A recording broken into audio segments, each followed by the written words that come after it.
welcome to Notts TV Book Club, a time and place to talk about books with me, Becky Cullen. This month we turn to Poetry is our book of the month, exploring the debut collection from poet and Bad Betty Press editor Amy Acre, Mothersong, an excavation of motherhood, childhood and home. And the panel joining me this month in this archaeological dig are poet, producer and educated Georgina Wilding. Hello, Georgina Wilding. Hello. Nefiok Ekpadom, writer of Where We Come From, Rap, Home and Hope in Modern Britain. Hello. Hi. And for the first time to book club, fresh like a field of sunflowers, it's poet and educator Maria Taylor. Hello. Hello. So hello everybody. Welcome to the sofas. I'm going to ask you all, what is your connection to poetry? We'll start with Maria. Why are you here, Maria? I am here because I love poetry and I write poetry. And I also review poetry as well. I have 2 books of poetry. Okay. Yeah. So you have got lots to say about this book?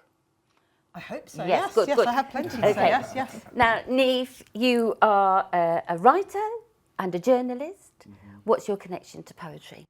Yeah, I think poetry's always been a big influence on my writing in general, and I think the kind of work I do tends to lean more towards creative nonfiction. So I think as part of that, poetry has been a big influence and inspiration as I've kind of been exploring my own craft in that sense. Fabulous. And just tell us a little bit about your book, 'cause it's amazing. So yeah, the book's called Where We Come From, Rap, Home and Hope in Modern Britain. It's a social history of UK rap and grime.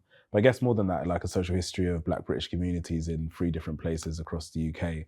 It kind of takes us from the 60s through to present day, looking at the lives of 8 or 9 individuals who have shaped the genres but have been shaped by the genres too. And it was released in January this year. Yeah. Yeah. It's got a beautiful pink cover. Yeah. It's very nice. Yeah. Thank you. And you. lovely to have you here this morning. Thank Thank you. you. Hello, Georgina. Hi. You're no stranger to book club or to poetry, but what's your connection to poetry? In case there's one person out there who doesn't know. Yes, so I am a poet, love to write and read the genre. I was fortunate enough to be Nottingham's first young poet laureate, went on to be published by Verve Poetry Press, have directed Nottingham Poetry Festival. I love it. Big fan. Big fan. Thank you. All right. Okay. Good. So let's get on with this this fantastic collection. This month's featured book is Mothersong by Amy Acre, and following Amy's 2 shorter publications, this is her first full-length collection. And this is what she said about it when she dropped by the studio. Hello, I'm Amy Acre, and I am delighted that my book Mothersong is the Notts TV Book Club Book of the Month.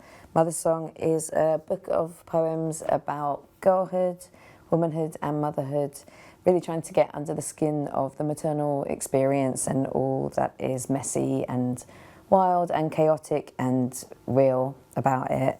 And it explores themes including childhood grief. And it's a book that I really put my heart into and soul, so I really hope you enjoy it. It's a really nice introduction to the book and some of its themes. Let's start off because I think poetry sometimes gets a bad reputation, really. But perhaps we could just reflect for a few minutes on how we read poetry and its place in life or in society. Like, what is poetry good for? Absolutely nothing. No. What is poetry good for, Neve, do you think? I think for me, I think the really beautiful thing about poetry is the almost like line by line but in-depth exploration of like minute by minute daily life in that sense. And I think that comes through in this collection too. But I think it's the ability to get so granular with something, with like, it might be a community, it might be a specific topic, it might be a specific encounter that we've had, but the way you're able to like almost pause time and really excavate that moment and all of the internal emotions that have come along with it. I think it's rare. There are a few places where you get like that kind of in-depth reach into like our minds in that way, and then by going that deeply into something, you kind of see how we're connected by all of these different moments and themes in different ways too. So yeah, I didn't know poetry gets that bad a rap, but personally I'm a big fan. So yeah. Well, what I mean, I suppose, is that we've all read it at school, and sometimes it gets this reputation of you have to understand every single word. You get your highlighter pens out, you go to town on the different colours, writing things like alliteration in fancy letters at the side. But what do you think, Maria? So I don't think poetry is meant to be a puzzle like in GCSE to be solved. I don't believe that at all. I think it can be really therapeutic. It can be very universal. You can relate to people you've never met through poetry, through authors. I'm quite a slow poetry reader. I can read prose quite fast. And I think in this world, we've constantly got information everywhere. Yeah. And poetry just helps me unplug and think and connect with something, which is inside a lot more. Because you wouldn't have that opportunity otherwise, because everything goes around so fast. So the two lots of time you're mentioning, like the time of a moment, but also a time for reflection. Absolutely, yeah. What about you, Georgina? What does poetry do for you? Yeah, I mean, I really enjoy the way people can take an everyday experience, an everyday item even, and just absolutely blow it up by using such specific language and ideas to make you see it differently. I recently heard a poet describe a daffodil as a flower that had been blown open, and I can't stop thinking about that image. And so for me, it really feeds that creative outlook on life and on writing and reading. Just gives it something fresh. Something fresh. Okay, well, that's a really good place to start with this collection. So we talked about images, we talked about moments of time, we talked about times for reflection. One of the things, I mean, the title of the book is Mothersong. So let's start off talking about that. What did you think about the representation of mothers in the book? Who should we start with? Georgina, do you want to say something? Yeah, I think for me, so I don't have kids, but I'm 33, so I'm kind of on the cusp of going, should I, shouldn't I? And I think so much in literature, and I guess more so in media, is all about the, you know, shiny side of motherhood. I felt the way that Amy writes, she's got these beautiful, tender, gorgeous moments, but actually there's so much rawness and like underlying horror and fear in some of it, which really made me feel more solid in the fact that it's a huge decision and there's more to it. It's not just the, oh, baby's first word, you know, the shininess. So I thought it was really powerful, really real, really strong and really affirming, even as somebody that doesn't have kids. Yeah, thank you. Maria, you do have kids. I do, yes. Yeah, what I did have you think? 16-year-old twins. Nice. I had quite a difficult pregnancy, so I found it quite refreshing to kind of enter the world of a book, which was also about the trauma and about the difficult stuff, also about the joy as well, but kind of accepting that all of these things are part of the same experience of motherhood and also parenthood as well, definitely. Because she does talk, there's a fantastic poem where she analyses the words mum, dad, mother, father. How about motherhood in here for you, Neef?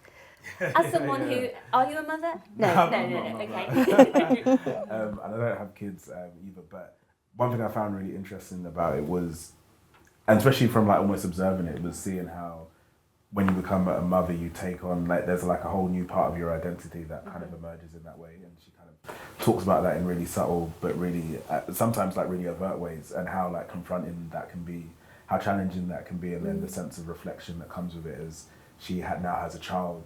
It kind of, you see her kind of reflect on what her experience of being a child was, and then her experience with her own parents, which I thought was interesting. It kind of felt like a moment where things do freeze a little bit, and you kind of look back at what shaped you as you're about to then have a huge hand in shaping like the life of somebody else. So I thought it was really beautiful in that sense. Yeah. Well, thank you. One of the words on the back is unflinching. Yeah. How far do you think that is appropriate, Maria? Yeah, I think quite far actually. I think the collection starts off with a poem about being very scared for your baby, which is something I utterly related to, and thinking the world can be a place of threat, and that as parents we have to protect our children. And there was another poem about protecting this baby from the traumas of the outside world. So yeah, I totally agree with that sort of admitting to that bravery, which is something that a lot of new mothers especially may feel a bit reticent about doing. Yeah. Because we're meant to be perfect. Yeah. Well, more on perfection in part 2. Thank you very much.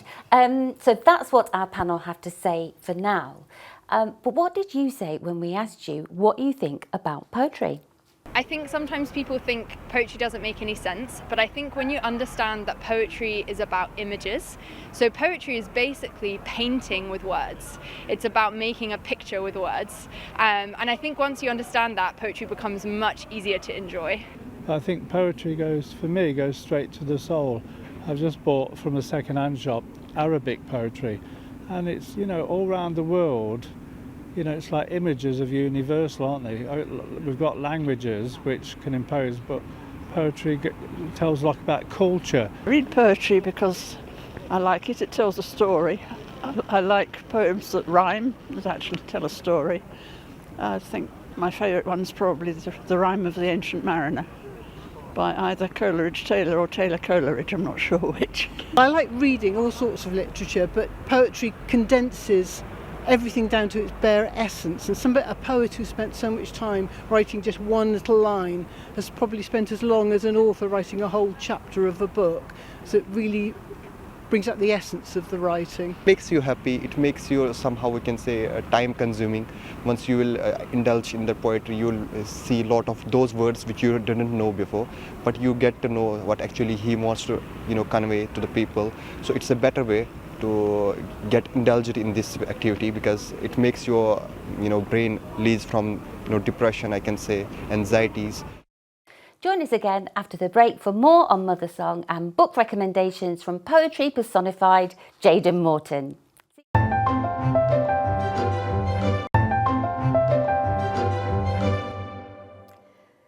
Hello again and welcome back to Notts TV Book Club, a time and place to talk about books with me, Becky Cullen.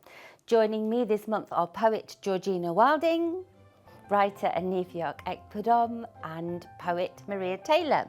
Hello, hello. So I'm going to ask you for a recommendation and why this book is important to you. So let's start with Georgina. I would say Caroline Bird's The Air Year. It is absolutely electric, and the metaphor that she uses for almost all of the pieces, it's so interesting to see how her brain's made that connection, and she pushes it right through the length of every poem, so it's really, really powerful. Yeah, she's a great performer as well, isn't she? Yes. So can you hear her while you're reading the book? Yes. Yeah, great. Yeah, definitely. How about you, Neef? Yeah, my recommendation would be The Wickedest by Caleb Femi. And I'm a big fan and supporter of his work. I loved his first collection, Poor. This second collection is almost like a minute by minute, hour by hour narration of like one of the longest running house parties in South London, somewhere in London anyway.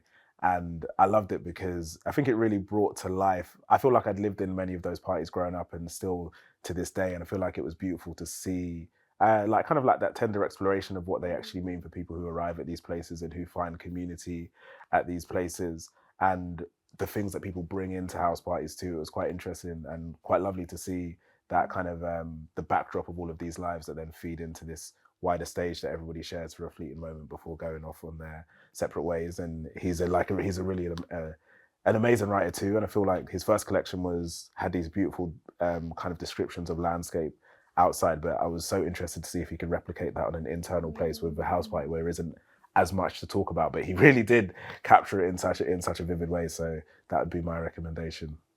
Oh, it's a great recommendation, and you've explained why you like it really, really well. Forensic exploration of a house party. It's a winner. Yeah. Thank you. So, Maria, how about you?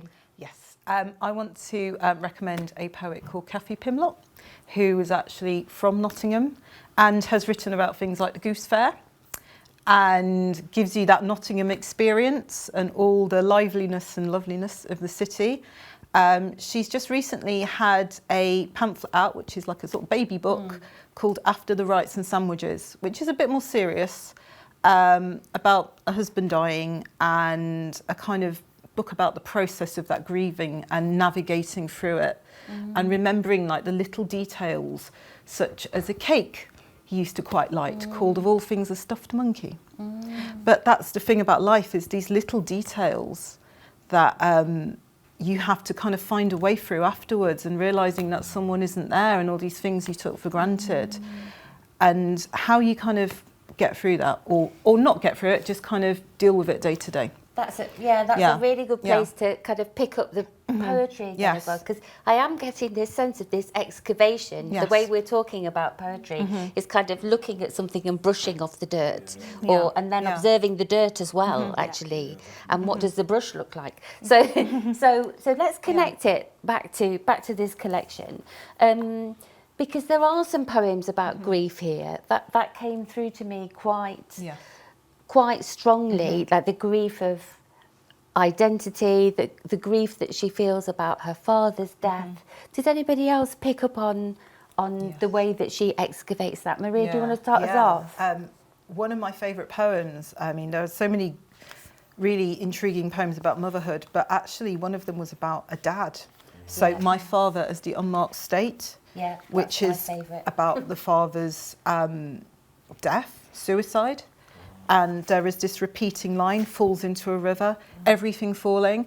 And I imagine the poet was quite young when this happened. And there's some great lines like, everything in her life, like year 6 begins to fall, the cast of friends begins to fall, all those things which are part of her life are kind of going into this river. And the last line was really stunning, which was, in the concept of a river, we may not get to the other side.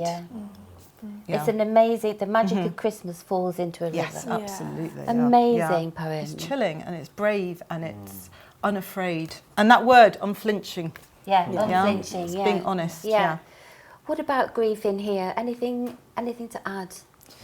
I think for me, there was a grief almost for the sense of self and also her body in some of the pieces that I really resonated with. There's a fantastic poem about a vagina. Yes. Well, actually, that's my favourite of the collection, the atheism one that starts, "Dear Lord, fix my broken vagina, that I may climb the tree of longing and find myself in its branches. Feet tucked under knees, pleated skirt and no pants."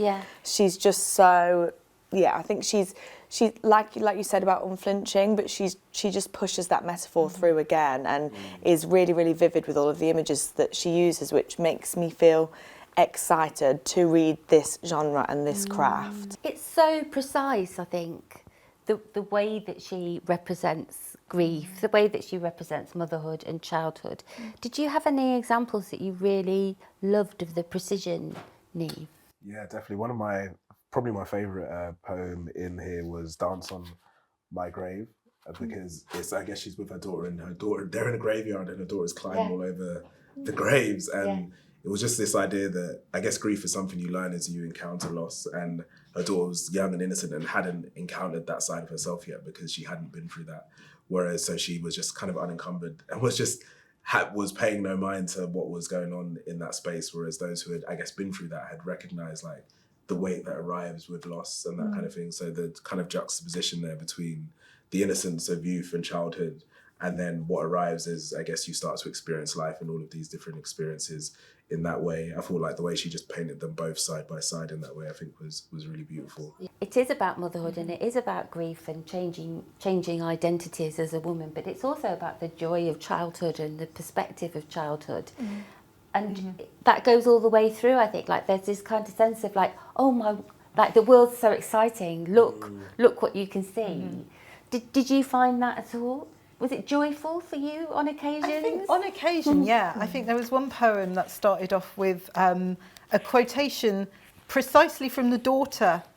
About the pig? Yeah, about Daddy Peppa Pig and Mummy Pig. Oh, Yeah, I mean, that was lovely, that kind of touch. And there was some artwork by the daughter as well. And, you know, it shows that a parent's reality and a child's reality at that very young age can be quite different. So for the parent, it's all about the protecting and the kind of enclosing and the kind of going through things which have happened to me in my life. And it's a kind of point for kind of reflecting on that. Whereas for the daughter, it's like everything's new. It's all colours, it's all Peppa Pig and, you know, all the fun stuff. And I love getting that in the same poem. Yes. So clever. Let's have one word from everybody. Why should we read this book? Excitement. Thank you very much, Niamh. Illuminating. Thank you. Inventiveness. Yes, Very inventive just collection. fabulous. Yeah. Very fabulous. Okay, thank you very much, panel. It's lovely to hear your views. Let's move on because it is time to say hello to Jaden Morton. Hello, Jaden. Are you receiving Hello. me? Hello, Jaden. How are you? I'm good, thank you. Good. Let me see you properly. That's lovely. Hello. So you've got 3 poetry recommendations for us today. Over to you. Cool. So first recommendation I've got is Forest of Noise by Musab Abu Toa. He's a Palestinian poet who founded the Edward Said Library in Gaza that was destroyed last year.